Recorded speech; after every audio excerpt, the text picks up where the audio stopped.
স্বপ্ন বলবেন কাউকে না। খুবই শুভাকাঙ্ক্ষী, আপনার একেবারে ক্লোজ ফ্রেন্ড, তাকে বলতে পারেন। আর অনেক বড় আলেম যিনি ভালো ব্যাখ্যা করতে পারবেন, আপনাকে গাইড করতে পারবেন, তাকে বলবেন। এছাড়া বলা যাবে না। আর খারাপ স্বপ্ন তো বলাই যাবে, যে স্বপ্ন কারোর সাথে শেয়ার করতে নেই, যেটা মানুষ ঘুমিয়ে ঘুমিয়ে দেখে এটাও স্বপ্ন। আবার আরেকটা আছে যেটা মানুষকে ঘুমাতে দেয় না, ওইটাও স্বপ্ন। যেটা মানুষ ঘুমায় দেখে এটাও স্বপ্ন, আবার যেটা পাবার আকাঙ্ক্ষা মানুষকে ঘুমাতে দেয় না, ওইটাও কি স্বপ্ন। ওটার ভিশন বলে। এই দুইটার একটাও কারোর সাথে শেয়ার করতে নেই। ঘুমের স্বপ্নও শেয়ার করবেন না, আর আপনার যে লং ভিশন ওইটাও শেয়ার করবেন না কারোর সাথে। এক লোক জাহান্নাম ভিজিট করতে গেছে, এক এক দেশের লোকদের জন্য এক এক জাহান্নাম, প্রত্যেক জাহান্নামের উপর একজন রক্ষী ফেরেশতা। তো দেখতেছে যে একটা জাহান্নামের আশেপাশে কোনো রক্ষী ফেরেশতা নেই। তো বললো যে সব জাহান্নামের উপরে রক্ষী ফেরেশতা যাতে বেরোতে না পারে কেউ, এই জাহান্নামের কোনো রক্ষী ফেরেশতা নাই কেন? এটা কোন দেশের? বলতেছে এটা বাংলাদেশের জাহান্নাম। কেউ যদি কোনো রকম বেরোইতে যায়, বাকিরা টেনে আবার ঢুকায় ফেলবে, বেরোয়া যাবে না এখান থেকে। তো এটা নাকি বাংলাদেশের জাহান্নাম। এটা জাস্ট একটা মজার ছলে গল্প করলাম। সূরা ইউসুফ হচ্ছে কোরআনের সবচাইতে শ্রেষ্ঠতম গল্প। এই পৃথিবীতে যত গল্প হতে পারে, আপনারা রবীন্দ্রনাথ পড়েছেন, আপনারা বঙ্কিমচন্দ্র চট্টোপাধ্যায় পড়েছেন, আপনারা কেউ শেক্সপিয়র পড়েছেন, আপনারা গোটা বিশ্বের বড় বড় সাহিত্যিকদের বই পড়েছেন। যত সাহিত্য হতে পারে, যত স্টোরি হতে পারে, যত গল্প হতে পারে, এমনকি কোরআনের অন্যান্য গল্পগুলোর চেয়েও এটা শ্রেষ্ঠ, অনন্য, অনবদ্য, আনপ্যারালাল।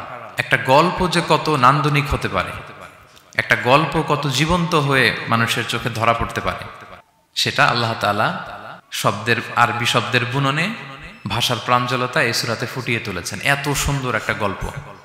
আল্লাহ তাআলা বলছেন আহসানুল কাসাস, মানে সবচাইতে শ্রেষ্ঠ গল্প নবী হ্যাঁ আপনাকে শোনাচ্ছি। ইহুদিদের কাছ থেকে, মদিনা ইহুদিদের কাছ থেকে একটা প্রশ্ন শিখে আসছিল কুরাইশরা। ওই প্রশ্নটা রাসূল সাল্লাল্লাহু আলাইহি ওয়াসাল্লাম করেছিল যে বনি ইসরাইলের, হে মুহাম্মদ, বনি ইসরাইলের লোকেরা তো থাকতো কানাআনে, মানে প্যালেস্টাইনে, তো বনি ইসরাইল মিশরে আসলো কিভাবে? তুমি যদি সত্য নবী হও বলো। আবার কেউ কেউ বলেছিল যে ইউসুফ আলাইহিস সালাম, ইয়াকুব আলাইহিস সালাম, ওনারা থাকতো প্যালেস্টাইনে, ওনারা মিশরে আসলো কি করে বলো। আবার সাহাবারা মাঝে মাঝে মক্কায় বলতেন, ইয়া রাসূলুল্লাহ, শুধু জান্নাত জাহান্নামের আয়াত, আখিরাতের আয়াত, তাওহীদ শিরকের আয়াত, এগুলো আমাদেরকে বলা হয়, কোনো ঘটনা কোরআনে বলা হয় না কেন? আমাদেরকে যদি একটা ঘটনা শোনাতেন আমরা ইন্সপায়ার্ড হতাম। এই চাহিদা, এই প্রশ্নগুলোর আলোকে আল্লাহ তাআলা অ্যানসার হিসেবে সূরা ইউসুফকে নাজিল করেছেন। একটা গল্প কত মাধুর্যময় হতে পারে শোনো। এবং এর মধ্যে দিয়ে আল্লাহ তাআলা বলেছেন বনি ইসরাইল কিভাবে প্যালেস্টাইন থেকে ইজিপ্টে মাইগ্রেট করলেন। এভাবে অনেক নবীদের ঘটনা আল্লাহ তাআলা কোরআনে আমাদেরকে শুনিয়েছেন। আল্লাহ তাআলা বলছেন রুসুলান কদ কসাসনাহুম আলাইকা মিন ক্বাবলু ওয়া রুসুলাল লাম নাকসুসহুম আলাইক। অনেক নবীর ঘটনা হে নবী আপনাকে আমি শুনিয়েছি, আবার অনেক নবীর ঘটনা আমি শোনাইনি। তো যেগুলো আমি শুনিয়েছি এগুলো আবার আপনি আপনার উম্মতদেরকে শোনান। ফাকসুসিল কসাসা লাআল্লাহুম ইয়াতাফাক্কারুন। আপনি এই কিচ্ছাগুলো, ঘটনাগুলো আপনার উম্মতকে শোনান যাতে করে তারা চিন্তাশীল হতে পারে। তো গল্পগুলো কেন বলে? তাদের সফলতার গল্প শুনলে নিজেরও সফল হতে মনে চায়, মানুষ মোটিভেটেড হয় সফল মানুষের স্টোরি শুনলে। এখানে আপনারা অনেক ব্যবসায়ী আছেন, জীবনের শুরুটা ছিল অনেক কষ্টের, তাই না? একটা সময় পাড়ি দিয়ে এখন very big business magnate in Kuala Lumpur. ছোট্ট ইউসুফ আলাইহিস সালাম স্বপ্ন দেখলেন 11টা তারা, চাঁদ, সূর্য ওনাকে সেজদা করতেছে। এই স্বপ্ন দেখি তার বাবার সাথে শেয়ার করলেন, ইয়াকুব আলাইহিস সালামের সাথে। ইয়াকুব আলাইহিস সালাম বললেন লা তাকুসুস রুইয়াকা আলা ইখওয়াতিকা ফায়াকিদু লাকা কাইদা। ইউসুফ, তুমি আমাকে বলেছো ভালো, কিন্তু তোমার ভাইদের বলতে যেও না আবার, তাহলে তারা তোমার প্রতি কি করবে? জেলাসি করবে, ষড়যন্ত্র করবে। আর নি'মাতু মাহসুদা, এটা পৃথিবীর চিরাচরিত নিয়ম। আপনি যদি কোনো ব্লেসিংস পান আল্লাহর পক্ষ থেকে, অন্যদের চেয়ে আপনি একটু ডিফারেন্ট হন, আপনার অনেক কিছু থাকে, এটা সবার ভালো লাগবে না। আপনার ভালো জিনিস সবার ভালো লাগবে না। আপনার এই ভালো জিনিসের কারণে অনেকে আপনাকে ঘৃণা করবে। সো স্পেশালি যদি কোনো ভালো স্বপ্ন দেখেন, এট দ্য সেম টাইম খারাপ স্বপ্ন যদি দেখেন, এটা আপনি শেয়ার করবেন না কারোর সাথে। কারণ স্বপ্ন এটা কেবলমাত্র মন মস্তিষ্ক প্রসূত কোনো বিষয় না। মুমিন জীবনে এটা অনেক অর্থবহ। মাঝে মাঝে স্বপ্নের মাধ্যমে আল্লাহ মানুষকে বার্তা দেয়, ইলহাম পাঠায় স্বপ্নের মধ্য দিয়ে। এজন্য বিজ্ঞ, প্রাজ্ঞ, শুভাকাঙ্ক্ষী কাউকে শেয়ার করা যায়। যার জ্ঞান নেই বা ব্যক্তিগত জীবনে পাপী, ভালো মানুষ নয় বা হিংসুক টাইপের, এদের কাউকে আপনার কখনো স্বপ্ন শেয়ার করবেন না। ভালো স্বপ্ন দেখলে শুকরিয়া করবেন আল্লাহর, আলহামদুলিল্লাহ, আল্লাহ কবুল করো। খারাপ স্বপ্ন দেখলে পানাহা চাবেন আল্লাহর কাছে। সুনানে তিরমিজিতে একটা বাব আছে, একটা চ্যাপ্টার, বাব লা তাকুসুর রুইয়া ইল্লা আলা আলিম আও নাসিহ। ভালো আলেম অথবা শুভাকাঙ্ক্ষী ছাড়া স্বপ্ন কাউকে বলতে যেও না, এই অনুচ্ছেদের নাম। এরপর এর কারণটা কি? কারণটা হচ্ছে ফাইন্নার রুইয়া তাকাউ আলা মা তুআব্বার, স্বপ্নের ব্যাখ্যা যেমনটা করা হয় তেমনটাই হয়। আপনি একটা স্বপ্ন দেখলেন, একজনকে একটা বললেন, সে হুট করে একটা ব্যাখ্যা দিয়ে দিল, ওইটাই হয়ে যাবে। এটা আপনার জন্য ভয়ঙ্কর হয়ে যেতে পারে। লা ইউহাদ্দিসু বিহা ইল্লা লাবিবান আও হাবিবা, আপনার শুভাকাঙ্ক্ষী, আপনার বন্ধু, আপনার ভালো চায় এদেরকে বলতে পারেন, কিন্তু যার এই ব্যাপারে জ্ঞান নেই হুটহাট করে ব্যাখ্যা করবে এরকম কাউকে বলা যাবে না, কারণ যেমন ব্যাখ্যা করা হবে তেমনটা হবে। ইউসুফ আলাইহিস সালাম ভালো স্বপ্নের ব্যাখ্যা জানতেন, ইয়াকুব আলাইহিস সালাম ভালো স্বপ্নের ব্যাখ্যা জানতেন, আল্লাহ রাসূল সাল্লাল্লাহু আলাইহি ওয়াসাল্লাম ভালো স্বপ্নের ব্যাখ্যা জানতেন। আবু বকর রাদিয়াল্লাহু তাআলা আনহু সাহাবীদের মধ্যে সবচেয়ে ভালো স্বপ্নের ব্যাখ্যা জানতেন। ইভেন রাসূল সাল্লাল্লাহু আলাইহি ওয়াসাল্লাম মাঝে মাঝে স্বপ্ন দেখে আবু বকরকে বলতেন, দেখি ব্যাখ্যা করো তো তুমি। তাবিঈদের মধ্যে মুহাম্মদ ইবনে সিরিন খুব ভালো স্বপ্নের ব্যাখ্যা জানতেন। এক লোক এসে মুহাম্মদ ইবনে সিরিনকে বলল যে আমি দেখলাম আমার ছেলে পানি খেতে খেতে পেটটা এত বড় হয়ে গেছে। এই একই স্বপ্ন আরেকটা লোকও দেখলো, দেখে এক মূর্খের কাছে জিজ্ঞেস করলো, সে বলল সর্বনাশ, এত বড় পেট হয়ে গেছে, তোমার ছেলে তো মারা যাবে। ঠিকই কদিন পরে ছেলেটা মারা গেল। আর একই স্বপ্ন দেখে এই লোক মুহাম্মদ ইবনে সিরিনকে জিজ্ঞেস করেছিল, উনি বলেছেন যে তোমার ছেলে তো অনেক বড় আলেম হবে। ঠিক তাই হয়েছে, ওই ছেলে অনেক বড় আলেম হয়েছে। তো ফাইন্নার রুইয়া তাকাউ আলা মা তুআব্বার, স্বপ্নের ব্যাখ্যা তেমন হয় যেমন এটার ব্যাখ্যা করা হয়। রাসূল সাল্লাল্লাহু আলাইহি ওয়াসাল্লাম একবার স্বপ্নে দেখলেন যে তিনি, ওনাকে দুধ দেয়া হয়েছে, বাটিতে দুধ খাচ্ছেন, পরে আঙ্গুলের ফাঁক থেকে দুধ বেরোচ্ছে। এই সামান্য একটু দুধ রাসূল সাল্লাল্লাহু আলাইহি ওয়াসাল্লাম উমরে ফারুককে দিলেন। সাহাবারা বললেন মাযা আউয়ালতা বিহি ইয়া রাসূলুল্লাহ, এটা তাওয়িল কি? তখন বললেন আউয়ালতু বিহি আল ইলম, এটা দিয়ে আমি জ্ঞান বুঝিয়েছি, মানে উমরে ফারুকের আল্লাহ তাআলা অনেক জ্ঞান দিবে। স্বপ্নে কেউ দুধ খাচ্ছেন, এটা আপনার জ্ঞানের প্রতীক। রাসূল সাল্লাল্লাহু আলাইহি ওয়াসাল্লাম স্বপ্নে দেখলেন লোকজন দাঁড়ানো, কারো গায়ের জামা এতটুকু, কারো এতটুকু, কারো হাঁটু পর্যন্ত, আর উমরে ফারুক জামা একেবারে টেনে হিচড়ে যাচ্ছে। তো সাহাবারা বললেন মাযা আউয়ালতু বিহি ইয়া রাসূলুল্লাহ, এই স্বপ্নের তাওয়িল কি, ব্যাখ্যা কি? রাসূল সাল্লাল্লাহু আলাইহি ওয়াসাল্লাম বললেন আউয়ালতু বিহি আদ-দীন আত-তাকওয়া, এটা দ্বারা আমি দিনদারি বুঝিয়েছি, মানে উমরে ফারুকের দিনদারি অনেক বেশি। স্বপ্নে কেউ ছোট জামা দেখলে তার দিনদারি কমতেছে, এটার একটা আলামত। তো এই জন্য হুট করে স্বপ্নের কথা কাউকে শেয়ার করতে নেই। রাসূল সাল্লাল্লাহু আলাইহি ওয়াসাল্লাম ফজরের সালাতের পরে মসজিদে নববীতে সালাম ফিরিয়ে সাহাবাদের দিকে মুখ ফিরিয়ে বসতেন, তাসবিহ পড়তেন, এরপর জিজ্ঞেস করতেন হাল রাআ আহাদুম মিনকুম আল বারিহাতা রুইয়া, গত রাতে কেউ কোনো স্বপ্ন টপ্ন দেখেছে নাকি? তো তখন সাহাবারা এই স্বপ্ন বলতেন, রাসূল সাল্লাল্লাহু আলাইহি ওয়াসাল্লাম ব্যাখ্যা করতেন। সুবহানাল্লাহ, কত সৌভাগ্যবান ছিলেন তারা। তাহলে স্বপ্ন বলা যাবে নাকি কাউকে? স্বপ্ন বলবেন কাউকে না। খুবই শুভাকাঙ্ক্ষী, আপনার একেবারে ক্লোজ ফ্রেন্ড, তাকে বলতে পারেন। আর অনেক বড় আলেম যিনি ভালো ব্যাখ্যা করতে পারবেন, আপনাকে গাইড করতে পারবেন, তাকে বলবেন, এছাড়া বলা যাবে না। আর খারাপ স্বপ্ন তো বলাই যাবে। তাহলে ঘুমিয়ে ঘুমিয়ে যেটা দেখি এটা কারোর কাছে বলা যাবে না। আর যেটা পাওয়ার আকাঙ্ক্ষা মানুষকে ঘুমাতে দেয় না, ওইটাও একটা স্বপ্ন। বলে না যে আমার জীবনের স্বপ্ন আমি এটা করব, এটাও স্বপ্ন। এই ভিশনও শেয়ার করা যাবে না কারোর সাথে। আপনারা তো ব্যবসায়ী মানুষ, টিপস শিখাই দেয় কিছু। বিশাল বড় একটা কিছু প্রজেক্ট নিছেন, শুরু করার আগে আপনি বলে ফেলছেন, শেষ, আর এটা হবে না। দেখবেন যে এখান থেকে কনস্পিরেসি, ওইখান থেকে শত্রুতা, ওইদিকে এটা করছে ওইটা করছে, আপনি আর আগাতেই পারবেন না। দুঃখজনক হলেও সত্য, আমরা বাংলাদেশিরা তো এগুলোতে অভ্যস্ত। সবার মধ্যে কম বেশি জেলাসি কাজ করে ন্যাচারালি, আমাদের বাংলাদেশিদের এটা আরো বেশি।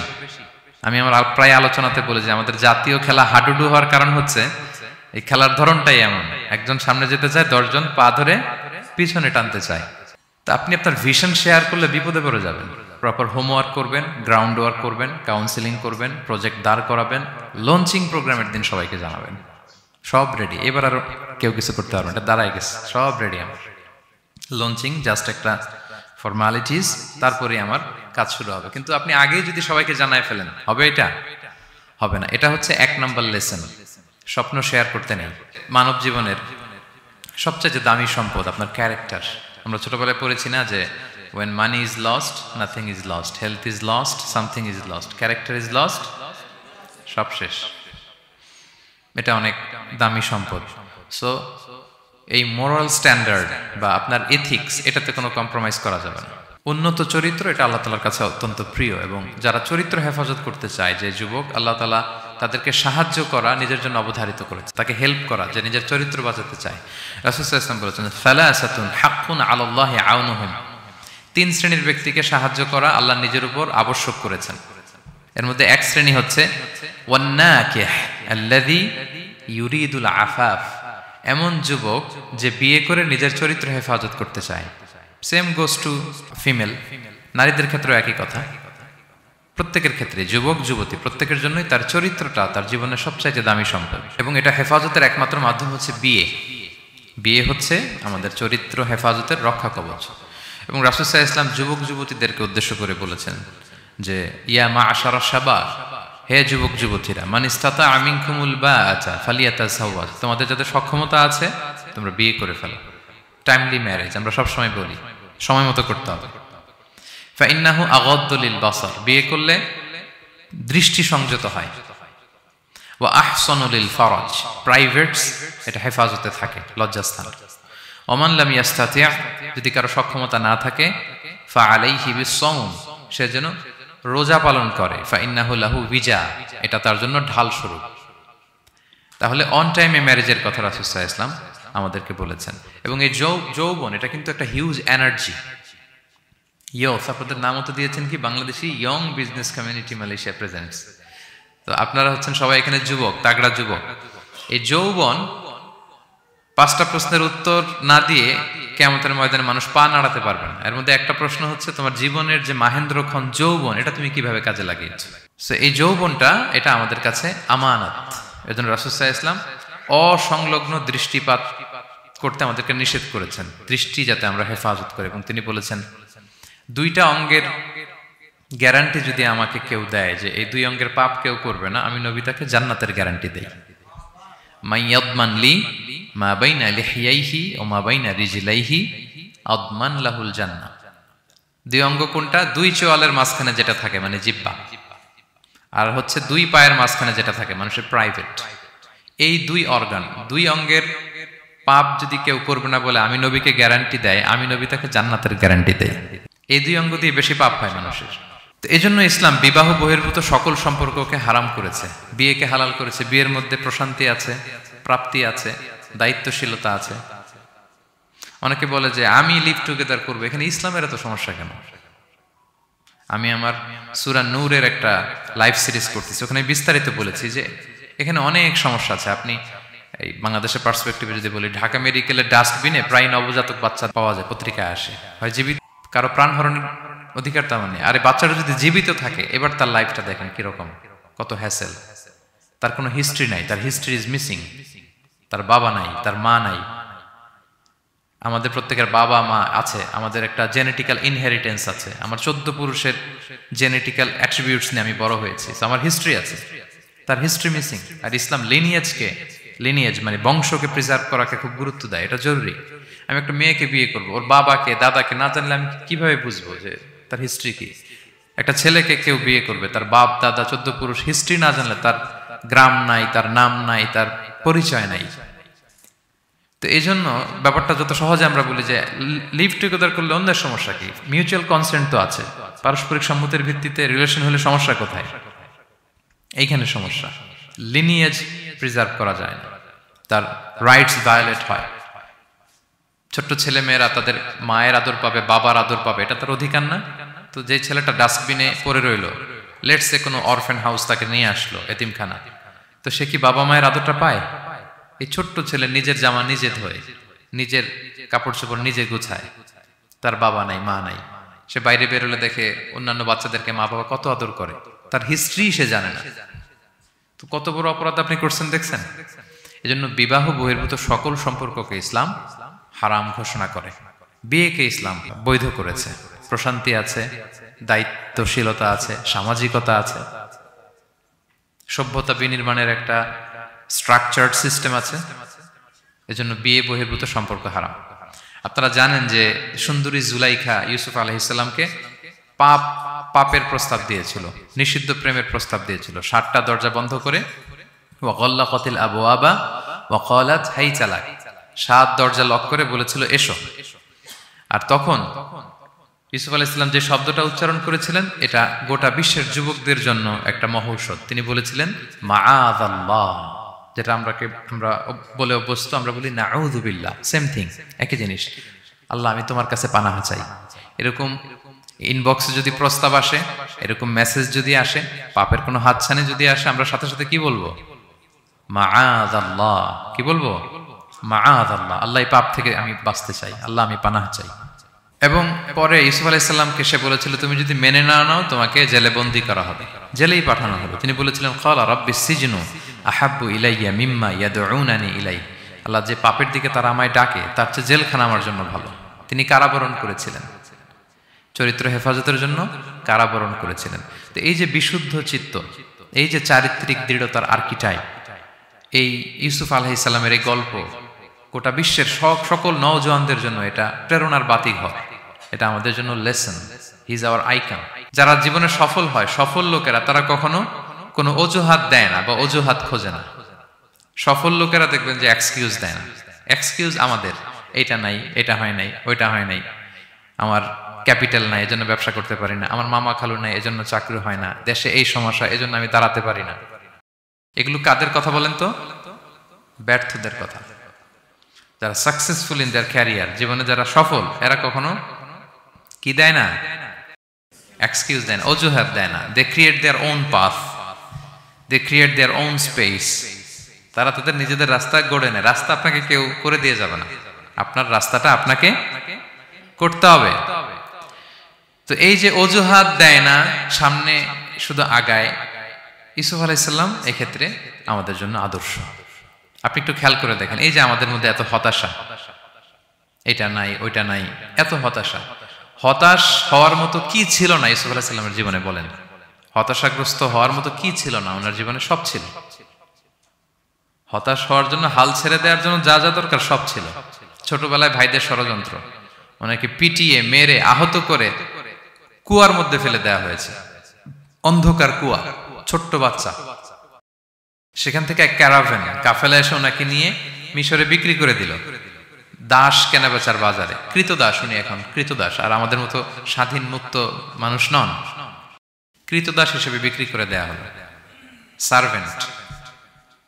আজিজে মেসরের ওখানে যে উনি কৃতদাস হিসেবে জীবনযাপন শুরু করলেন।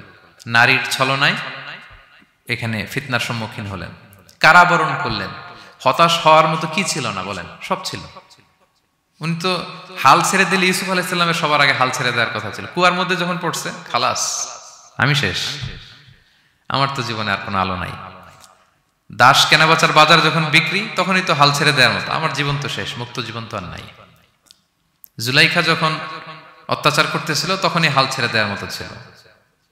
জেলখানায় মোর দেন আ ডেকেড, 12 বছর জেলখানায় ছিল, মানে মোর দেন 10 ইয়ার্স, 10 বছরের বেশি। তো তারপরও তিনি কি করেন নাই? অজুহাত দেয় নাই। ধৈর্যের সাথে, সাহসিকতার সাথে একটার পর একটা পথ পরিক্রমা তিনি পাড়ি দিয়েছেন। এবং দেখেন যে উনি জেলখানার ভেতরে যে পুরো জেলখানার পরিবেশ চেঞ্জ করে ফেলছিলেন আল্লাহর নবী ইউসুফ আলাইহিস সালাম। জেলখানায় কারা যায় বলেন তো দেখি? চোর, ডাকাত, গুন্ডা, বদমাশ, তাই না? তো ওখানে যে উনি দেখলেন যে কারা কর্তৃপক্ষ এই গুন্ডা বদমাশদেরকে নিয়ন্ত্রণে রাখতে হিমশিম খাচ্ছে। আল্লাহ নবী ইউসুফ আলাইহিস সালাম ওনার চারিত্রিক মাধুর্যতা দিয়ে, ওনার পার্সোনালিটি দিয়ে, ওনার আচরণ দিয়ে, সবকিছু দিয়ে সবার মন জয় করে ফেলেন। কয়েক মাসের ব্যবধানে পুরো মিশরের জেলখানা ওনার নিয়ন্ত্রণে। সবার অসুস্থ যারা সেবা শুশ্রূষা করলেন, যাদের কাউন্সেলিং দরকার কাউন্সেলিং করতে লাগলেন। মাঝখানে আবার 2জন কয়েদি স্বপ্ন দেখলো, তারা দেখলো যে এখানে স্বপ্ন বলতে হইলে ইউসুফকেই বলতে হবে। ইউসুফ আলাইহিস সালামের কাছে বললো, উনি সুন্দর স্বপ্নের ব্যাখ্যা করলেন। এরপর প্রপার একটা টাইমে দাওয়াতি কাজ শুরু করলেন। তার মানে আপনার রাস্তা যদি একটা বন্ধ হয়, আরো 10টা খোলা, ঠিক কিনা? একটা দরজা বন্ধ, আল্লাহ তাআলা আরো অনেকগুলো দরজা খুলে দিবেন। One door is closed, many doors are open. আরদুল্লাহি ওয়াসিআ। দাওয়াতি কাজ আপনি করতে চাইলে অনেক জায়গা খোলা আছে। এবং জেলখানা, কারাবরণ, কোনো কিছু দিয়ে আল্লাহ নবী ইউসুফ আলাইহিস সালামকে দমানো যায় না। দমানো গিয়েছে না। যেন সফলরা এগুলো বলেন, আমি তো কারাবরণ করছিলাম, আমি তো 10 বছর ছিলাম না, আমার তো এই সমস্যা। এগুলো সফল লোকদের কথা না। আপনারা নেলসন ম্যান্ডেলার নাম শুনেছেন? সাউথ আফ্রিকার প্রথম প্রেসিডেন্ট। উনি কত বছর কারাবরণ করেছিলেন জানেন? 27 বছর। 27 বছর উনি জেলখানায় ছিলেন। সো সফলদেরকে দমানো যায় না, এবং তারা এক্সকিউজ দেয় না, অজুহাত দেয় না, এটার কারণে পারি না, ওইটার কারণে পারি নাই। তারা নিজের রাস্তা নিজে তৈরি করে। Believers are always optimistic. বিশ্বাসীরা সবসময় আশাবাদী হয়, হাল ছেড়ে দেয় না। মুমিন কখনো হতাশ হয় না, মুমিন কখনো হাল ছেড়ে দেয় না। মুমিন ভরসা রাখে একজনের উপর, তিনি কে? আল্লাহ তাআলার উপর। সবসময় বিশ্বাসীরা তারা ভরসা রাখে। এবং সূরা ইউসুফে এটার শিক্ষা আমরা পাই। ইয়াকুব আলাইহিস সালাম ওনার ছেলেদেরকে বলেছিলেন যে লা তাইয়াসু মির রাউহিল্লাহ ইন্নাহু লা ইয়াইয়াসু মির রাউহিল্লাহি ইল্লাল কওমুল কাফিরুন। তোমরা আল্লাহর রহম থেকে নিরাশ হও না। আল্লাহর রহম থেকে নিরাশ হবে না। আল্লাহর রহম থেকে তারাই নিরাশ হয় যারা অবিশ্বাসী, যারা কাফির। হাল ছেড়ে দেওয়া যাবে না প্রিয় ভাইরা। এবং উনি প্রথমে ওনার ছেলে ইউসুফকে হারালেন, তারপরে বানিয়ামিনকে হারালেন, এরপর অন্যান্য ছেলেরা মিশরে চলে গেল শস্য আনার জন্য। তারপরে উনি আশা ছাড়েননি। উনি বলেছেন ফাসাবরুন জামিল, যে কোনো পরিস্থিতিতে আমি ধৈর্য ধারণ করছি। আসাল্লাহু আইয়া আতিয়ানি বিহিম জামিআ, এবং আমি আশাবাদী যে আল্লাহ সবাইকে আমার কাছে ফিরিয়ে দিবেন একদিন। সবাই ওনারা পাগল বলতো, যে কি বলেন আপনি, বয়সের ভারে নুজ্জ হয়ে আপনি পাগলের মতো বলতেছেন ইউসুফ ইউসুফ ইউসুফ। কোথায় সেই ইউসুফ? ওকে তো নেকড়ে খেয়ে ফেলেছে। কারণ ইউসুফের ভাইয়ের একটা গল্প সাজিয়েছিল। সন্ধ্যাবেলা এসে বলেছিল, বাবা আমরা তো খুব যত্নবান ছিলাম, কিন্তু নেকড়ে বাঘ তো খেয়ে ফেলেছে ইউসুফকে। তো উনি ইউসুফ আলাইহিস সালামের জামাটা হাতে নিলেন, হাতে নিয়ে দেখে ওরা আবার একটা বকরি জবাই করে এটা রক্ত মাখায় নিয়ে আসছিল জামাতে। তো উনি বললেন যে ইউসুফকে কোন নেকড়ে খেলো যে ইউসুফকে খেয়ে ছিন্ন বিচ্ছিন্ন করে ফেললো, আমার ইউসুফের জামার মধ্যে তো কোনো আঁচল লাগলো না, জামার তো ডানে বায়ে কোথাও ছিঁড়া দেখতে পাচ্ছি না, শুধু রক্ত। এ কেমন নেকড়ে বাঘ, ইউসুফকে খেয়ে ফেললো কিন্তু ইউসুফের জামা ছিঁড়ল না। আপনারা জানেন যে জুলাইখা যখন ইউসুফ আলাইহিস সালামকে জোর করে পেতে যাচ্ছিল, আল্লাহ নবী ইউসুফ আলাইহিস সালাম চরিত্র বাঁচানোর জন্য দৌড় দিলেন ইলা নাহিয়াতিল বাব, দরজার দিকে। আর আল্লাহ তাআলা দরজা খুলে দিতে লাগলেন। সপ্তম দরজার সামনে এসে জুলাইখা ইউসুফ আলাইহিস সালামকে পেছন থেকে ধরে ফেললেন। ধরে যখন টান দিলেন, পিছনে জামা ছিঁড়ে গেল। তো সামান্যই জোরাজোরিতে জামা ছিঁড়ে যায়। আর একটা নেকড়ে একটা মানুষকে চিড়ে কুটে খাবে, তার জামা ছিঁড়বে না? ছিঁড়বে। ওই জামা দেখেই উনি আন্দাজ করে ফেলছেন যে এটা মিথ্যা কথা, আমার ইউসুফকে নেকড়ে বাঘ খায়নি।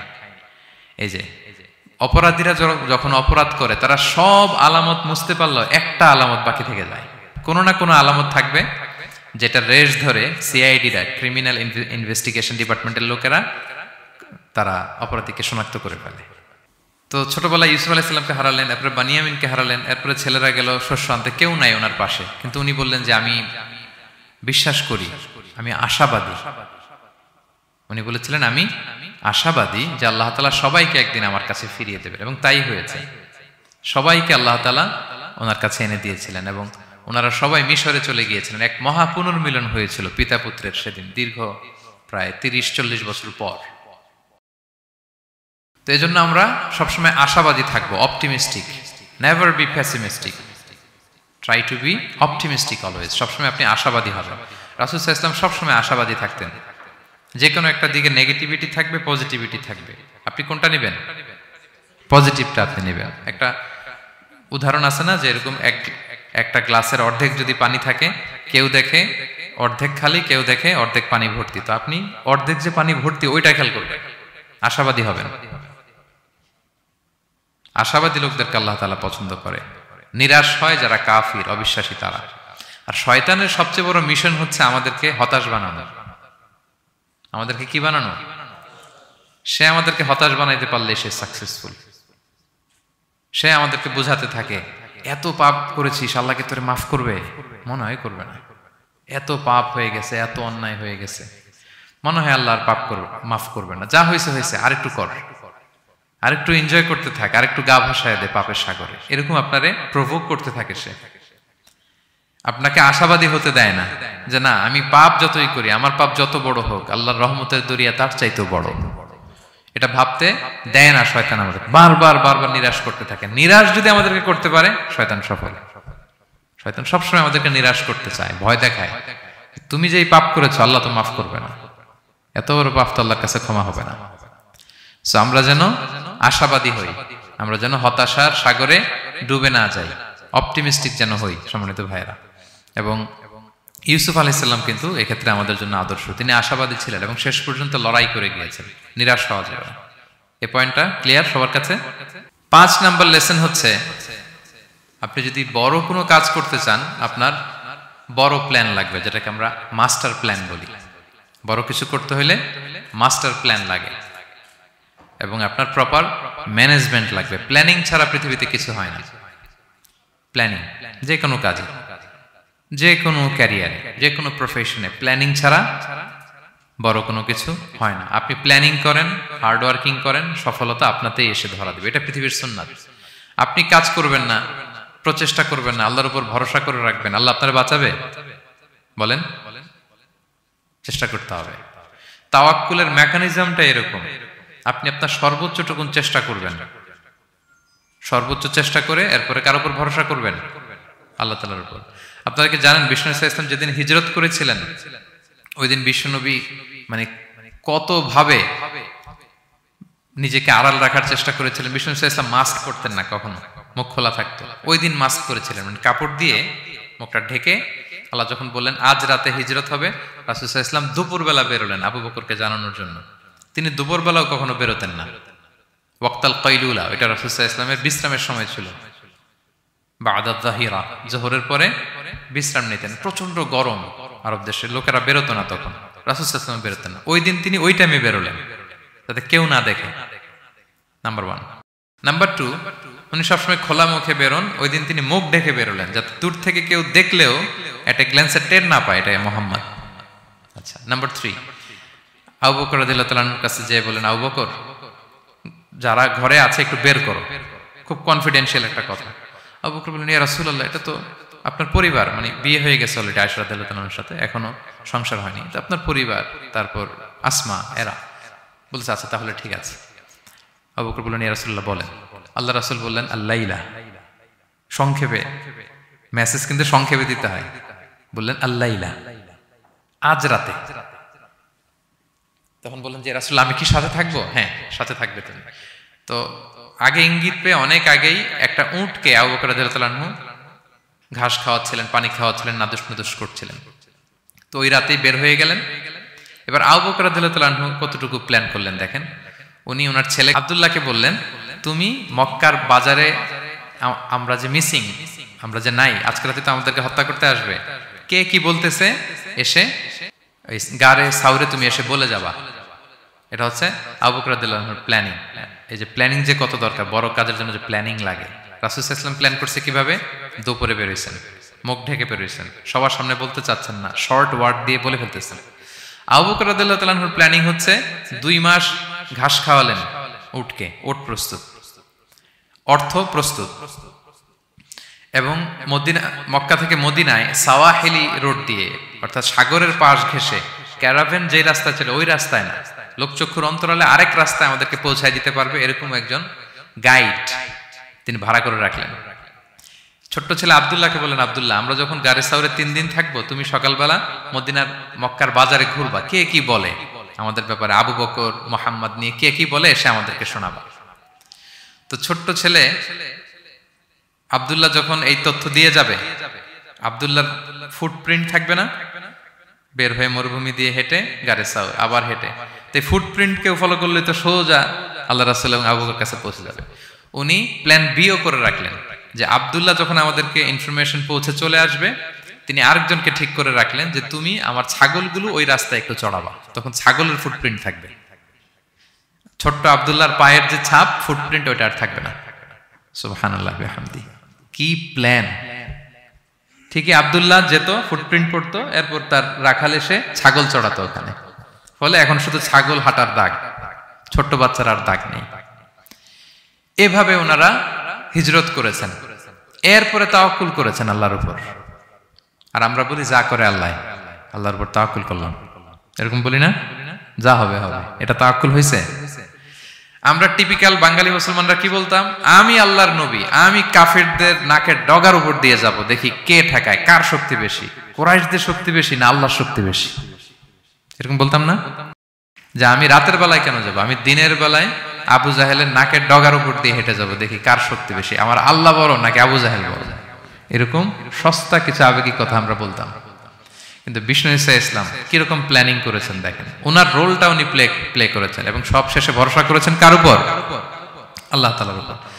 তাহলে প্ল্যানিং, বড় কাজ করতে হলে আপনাকে প্ল্যানিং লাগবে। উনি কি প্ল্যান করলেন শোনেন।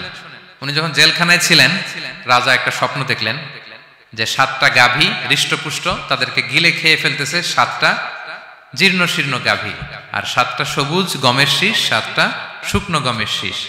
এই অদ্ভুত স্বপ্ন দেখে উনি হয়রান, ঘুম ভেঙে গেল, ডাকলো সবাইকে, কেউ স্বপ্নের ব্যাখ্যা বলতে পারে না। সবাই বলতেছে আদগাস আহলাম, এটা অলিক স্বপ্ন, এর ব্যাখ্যা আমরা জানি না। তখন একজন বলল, রাজার যে সাকিল মালিক, সে বলল একজন আছে জেলখানায় আমার সাথে পরিচয় হয়েছিল, তার নাম ইউসুফ, ও পারবে। ইউসুফ আলাইহিসসালামকে বলা হলো, ইউসুফ আলাইহিসসালাম ব্যাখ্যা দিলেন, 15 বছরের মাস্টার প্ল্যান জানাই দিলেন রাজাকে। কয় বছরের? উনি বললেন যে প্রথম 7 বছর কি করবা? ক্বালা তাজরাউনা সাবআ সিনিনা দাআবা। প্রথম 7 বছর উনি বললেন যে একটা দুর্ভিক্ষ আসছে, ভয়ঙ্কর দুর্ভিক্ষ, ড্রট। এই দুর্ভিক্ষের কারণে গোটা বিশ্বে খাদ্য সংকট দেখা দিবে।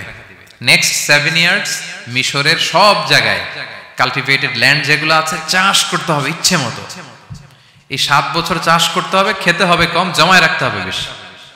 এরপরের 7 বছরে কোনো বৃষ্টি হবে না, মারাত্মক দুর্ভিক্ষ, মাটি ফেটে চৌচির, পানি নাই কোথাও। ওই জমিয়ে রাখা প্রথম 7 বছরের খাবার দিয়ে পরের 7 বছর আপনাদেরকে ট্যাকেল দিতে হবে। এরপরে 7-7-14 শেষে 15তম বৎসরে প্রচন্ড বৃষ্টি হবে, সুজলা সুফলা, শস্য শ্যামলা হয়ে যাবে মিশরের অলি গলি সবকিছু। তাহলে প্ল্যান করলেন, মাস্টার প্ল্যান করলেন কয় বছরের? 15 বছর। রাজা শুনে তো অবাক, বলতেছে সর্বনাশ, এই লোক কোথায় ছিল? নিয়ে আসতে চাইলেন, উনি বললেন না, আমি বেরোবো না, আমাকে মিথ্যা অপবাদ দিয়ে কারাবরণ দেওয়া হয়েছিল, আগে ওটা সেটেল করেন। ওটা সেটেল করা হলো, গোটা মিশরবাসী জানলো, বিনা অপরাধে কারাবরণ। এরপর উনি বেরোয় আসলেন। সাথে সাথে রাজা বলল, আপনাকে আমি আমার একেবারে কাছের লোক, ব্যক্তিগত সহকারী বানাবো। উনি বললেন না, ইন্নী হাফিজুন আমিন, আমি হচ্ছি হাফিজ, যে কোনো জিনিস ভালো প্রিজার্ভ করতে পারি। এই যে আলনি আলা খাজাইনিল আরদ, আপনি আমাকে ফিনান্স মিনিস্টার বানান। তার মানে অনেক সময় নিজের ঢোল নিজের পেটাতে হয়। যখন দেখবেন যে না, আশেপাশে যেগুলো আছে এগুলো সব হচ্ছে বোকা শোকা, এরা দায়িত্ব নিলে শেষ করে ফেলবে, ওই ক্ষেত্রে নিজের ঢোল নিজে পেটানো জায়েজ। তো ইউসুফ আলাইহিস সালাম দেখলেন যে আমি যদি এটার রেসপন্সিবিলিটি নেই, তাহলে এই মাস্টার প্ল্যান আমি বাস্তবায়ন করতে পারবো। উনি বললেন, আমাকে ফিনান্স মিনিস্টার অফ ইজিপ্ট বানান, অর্থ মন্ত্রণালয়ের দায়িত্ব দেন। দেয়া হলো ওনাকে, এবং রাজাও দেরি করলেন না, মুহূর্তের মধ্যে ফিনান্স মিনিস্টারের দায়িত্ব দিয়ে দিলেন। এটাকে বলে ম্যারিটোক্রেসি। ইংরেজিতে কি বলে? ম্যারিটোক্রেসি, মানে পদ দেয়া হবে মেরিটের ভিত্তিতে। সিঙ্গাপুরের 3টা বা 4টা ন্যাশনাল পলিসির মধ্যে একটা হচ্ছে ম্যারিটোক্রেসি। তারা এত আগায় যায় কেন? ছোট্ট সিঙ্গাপুর আগায় যাচ্ছে এত। তারা ওই জহুর বারু থেকে পানি নিয়ে ওইটারে প্রসেসিং করে ড্রিঙ্কিং ওয়াটার বানায়, আবার জহুর বারুর কাছে ড্রিঙ্কিং ওয়াটারের বোতল বিক্রি করে। কিন্তু পানি নিয়েছিল কোত্থেকে? জহুর বারু থেকে। জহুর বারু থেকে নিয়ে রিফাইন করে মিনারেল ওয়াটার এবং ড্রিঙ্কিং ওয়াটার 2 ধরনের বোতলজাত করে ওদের কাছে 3 ডবল দামে বিক্রি করে। This is called merit. আর সিঙ্গাপুরের রাষ্ট্রীয় পলিসির মধ্যে একটা হচ্ছে ম্যারিটোক্রেসি, মানে মেরিটের ভিত্তিতে পদ পাবে। এখানে চাচা মামা খালুর ফোন কলে কাজ হবে না, এখানে দলীয় কোনো কিছুর কাজ হবে না। এজন্য এরা হু হু করে আগাচ্ছে শুধু সামনের দিকে। এই ম্যারিটোক্রেসির ফর্মুলা ফলো করেছিলেন দ্য কিং অফ ইজিপ্ট। তিনি দেখলেন যে এক কারাগারে ছিল, কয়েদি ছিল, that's not a big deal. সে যে মাস্টার প্ল্যান দিছে, আমার ইজিপ্টকে বাঁচাতে হলে একে লাগবে আমার, মুহূর্তের মধ্যে ফিনান্স মিনিস্টার। অবাক করা কাহিনী, 12 বছর জেল খাটা লোক বেরোয় finance minister. This is called meritocracy. তারপর আল্লাহ নবী ইউসুফ আলাইহিস সালাম এভাবে বাস্তবায়ন করলেন। তো এই জন্য আমাদেরকে বড় প্ল্যানিং করতে হবে এবং রিসোর্স ম্যানেজমেন্ট জানতে হবে। আমার অনেক কিছু আছে, কিন্তু আমি এটাকে ম্যানেজ করতে জানি না, আপনি সফল হতে পারবেন না। আপনার অ্যাসেট আছে, টাকা আছে, নলেজ আছে, কিন্তু আপনি ম্যানেজ করতে জানেন না। আপনার ম্যানেজমেন্ট না থাকলে সফলতা আসবে না, বিশেষ করে যখন এটা গভর্নমেন্ট রিসোর্সের ব্যাপার আসে। গভর্নমেন্ট রিসোর্সকে এটা চমৎকারভাবে ম্যানেজ করতে হয়। আপনারা কি জানেন পৃথিবীতে ডেইরি প্রোডাক্টের জন্য কোন দেশ সবচেয়ে বিখ্যাত? ডেইরি, হ্যাঁ, নিউজিল্যান্ড। আর এখানে অস্ট্রেলিয়া। এখানে ডাচ লেডি একটা দুধ আছে, খান আপনারা? ডাচ লেডি কোন দেশের? নেদারল্যান্ডের বা হল্যান্ডের। হল্যান্ডে যেই পরিমাণে গরু আছে ইথিওপিয়াতে তার 5 গুণ বেশি গরু আছে। আফ্রিকান একটা কান্ট্রি আছে ইথিওপিয়া, হল্যান্ডের 5 গুণ বেশি গরু তাদের দেশে, কিন্তু পৃথিবীতে ডেইরি ফ্যাক্টরিতে হল্যান্ড আগানো ইথিওপিয়ার চেয়ে 10 গুণ বেশি আগানো। কারণ ওদের গরু বেশি কিন্তু ম্যানেজমেন্ট নাই, কিভাবে ডেইরি প্রোডাক্ট ওরা বের করবে, এই রিসোর্স ম্যানেজমেন্টটা জরুরি। আমাদের বাংলাদেশে আল্লাহ তাআলা অনেক রিসোর্স দিয়েছেন, এটার ম্যানেজমেন্ট নেই। আমাদের এই যে Cox's Bazar the longest sea beach, অনেককে বললে চিনেও না। আমি অনেক জায়গায় বলেছি যে গর্ব করে যে আমাদের তো লংগেস্ট সি বিচ, জানো কোথায় আবার এটা লংগেস্ট সি বিচ, চিনেই না কক্সবাজারকে। কিন্তু আমাদের ট্যুরিজম মিনিস্ট্রি কিন্তু এই রিসোর্সগুলোকে ম্যানেজ করে গোটা বিশ্বের ট্যুরিস্টদেরকে অ্যাট্রাক্ট করতে পারতো না। ম্যানেজমেন্টের দুর্বলতা। আমাদের সিলেটে যে হিল ট্রাক্টস এরিয়া, পাহাড়ি এরিয়া, চা বাগান, এটা অনেক বড় ট্যুরিস্ট অ্যাট্রাকশন হতে পারতো। আমাদের বান্দরবানে একবার একটা ক্যাবেল কার বানাইছিল, এটা কয়েক সপ্তাহের মধ্যে ছিঁড়ে পড়ছে। এই ঘটনা শুনলে বিদেশিরা তো দূরের কথা, আপনি উঠবেন ওটাতে আপনার বাচ্চা কাচ্চা নিয়ে? তা আমরা তো গেন্টিং হাইল্যান্ডে গেলেই ক্যাবেল কারে উঠি, লাঙ্কাবিতে গেলে এই যে স্কাই কেবলে আমরা উঠি না, কি পাওয়ারফুল ক্যাবেল দিয়ে, এত সুন্দর ম্যানেজমেন্ট, এত সুন্দর সেফটি সিকিউরিটি দিয়ে ওরা এটাকে ম্যানেজ করেছে, গোটা বিশ্বের ট্যুরিস্টদেরকে আকৃষ্ট করতেছে। ওটার উপরে উঠলে আন্দামান দ্বীপপুঞ্জগুলো দেখা যায়। আপনারা যাবেন লাঙ্কাবির ওই ক্যাবেল কারে, মালয়েশিয়ার সবচেয়ে উঁচু ক্যাবেল কার, স্কাই ক্যাবেল, ব্রিজ আছে একটা। তো এই যে আমাদেরকে আকৃষ্ট করে এগুলো, কারণ they know how to manage their resources. Government লেভেলে এই রিসোর্স ম্যানেজমেন্টটা জরুরি, যেটা আল্লাহ নবী ইউসুফ আলাইহিস সালাম আমাদের চোখে আঙ্গুল দিয়ে দেখিয়েছেন। প্ল্যানিং লাগবে, মাস্টার প্ল্যানিং লাগবে, গ্রাউন্ড ওয়ার্ক লাগবে, এরপরে আপনি কাজে নামবেন। যে কোনো বড় কাজ করার আগে, যেহেতু আপনারা ব্যবসায়ী, তো আমি তো ব্যবসা বুঝি না, একটু জাস্ট শেয়ার করতেছি আর কি আপনাদের সাথে, যদি কাজে লাগে আপনাদের। যে কোনো বড় প্রজেক্ট করার আগে শর্ট অ্যানালাইসিস করতে হয়। নাম শুনেছেন না আপনারা? হ্যাঁ, শর্ট নাম শুনেছেন? আজকে শুনে যান, SWOT, শর্ট অ্যানালাইসিস করতে হয়। S for strength, W for weakness, O for opportunities, T for threats. আপনি একটা বড় কাজ করার আগে শর্ট অ্যানালাইসিস করতে হয় যে আমার এই কাজের স্ট্রেংথ কতটুকু আছে, আমার উইকনেস কি কি আছে, কি কি সমস্যা হতে পারে, এরপর অপরচুনিটিস কি কি থাকতে পারে, তারপর এই কাজ আমি দাঁড় করালে, প্রজেক্ট দাঁড় করলে কি কি থ্রেট আমাকে এখানে বাধাগ্রস্ত করতে পারে। এই গ্রাউন্ড ওয়ার্ক করার পরে এরপর আপনি বড় মাস্টার প্ল্যান নিয়ে আপনার প্রজেক্ট শুরু করবেন।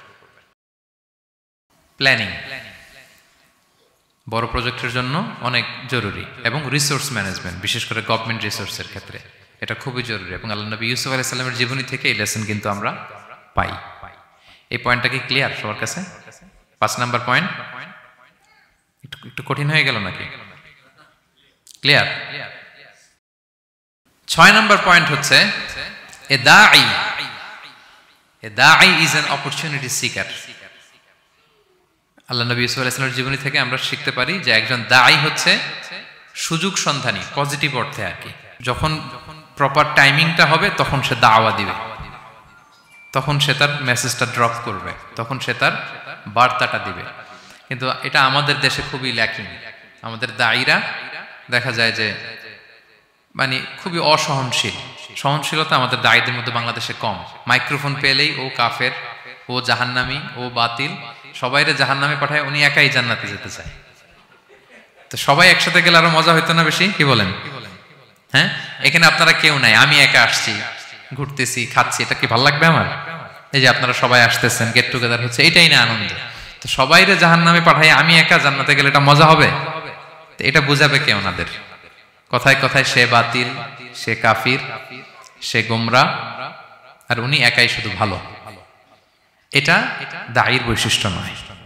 আরব শায়েখরা বলেন যে নাহনু দুআত লাসনা কুদাত, আমরা দাঈ, আমরা জাজ নই। আমাদের দাঈরা দাঈর চেয়েও জাজ হতে চায় বেশি, খুব জাজমেন্টাল, আমরা খুব বেশি অ্যাটাকিং কথা বলি, আমরা অন্যকে নাকচ করে দেই, বাতিল করে দেই। এটা দাঈর কাজ নয়। দাঈর কাজ শুধু পৌঁছে দেওয়া। দাঈর কাজ কি? ওমা আলাইনা ইল্লাল বালাগ ওমা আলা রাসূলি ইল্লাল বালাগুল মুবিন লাস্তা আলাইহিম বিমুসাইতির। নবী আপনাকে দারোগা বানিয়ে পাঠায়নি, আপনি পিছনে পিছনে ঘুরবেন। ফালা আল্লাকা বাকিউন আলা নাফসিকা আলা আসারিহিম ইল্লাম ইউমিনু বিহাদাল হাদিসে আসাফা। মানে নবী আপনি তো পাগল হয়ে যাবেন ওদের পিছনে ঘুরতে ঘুরতে, ওরা ঈমান আনে না কেন, ওরা জান্নাতি হবে না কেন, এত পেরেশান তো হওয়ার দরকার নাই। আপনার কাজ শুধু পৌঁছে দেওয়া। হেদায়েত দেয়া না দেয়ার মালিক কে? আল্লাহ। ইন্নাকা লা তাহদি মান আহবাবতা ওয়ালাকিন্নাল্লাহা ইয়াহদি মান ইয়াশা। নবী আপনি যাকে চান হেদায়েত দিতে পারবেন না। আপন চাচা আবু তালেব এত ভালোবাসতো রাসূল সাল্লাল্লাহু আলাইহি ওয়াসাল্লামকে, ফিনান্সিয়াল সাপোর্ট, পলিটিক্যাল সাপোর্ট সব দিয়েছেন। রাসূল ভালোবাসতেন। মৃত্যু সজ্জায় শুয়ে আছে, চাচা একবার বলেন আশহাদু আল্লা ইলাহা ইল্লাল্লাহ ওয়া আশহাদু আন্না মুহাম্মাদুর রাসূলুল্লাহ, আমি বাকিটা আল্লাহর সাথে বুঝবো।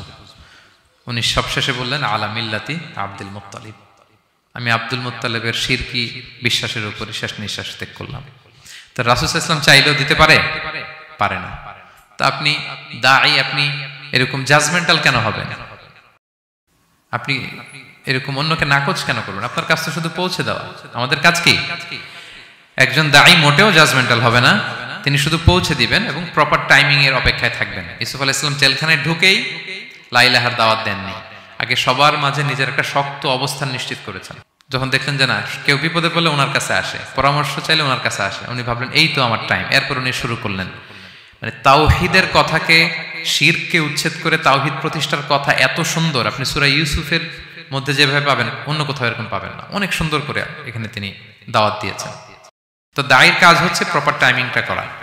একজন দায়ী সবার সাথে মিশবে, দল মত নির্বিশেষে। গোটা বিশ্ব তার দাওয়াতি প্ল্যাটফর্ম।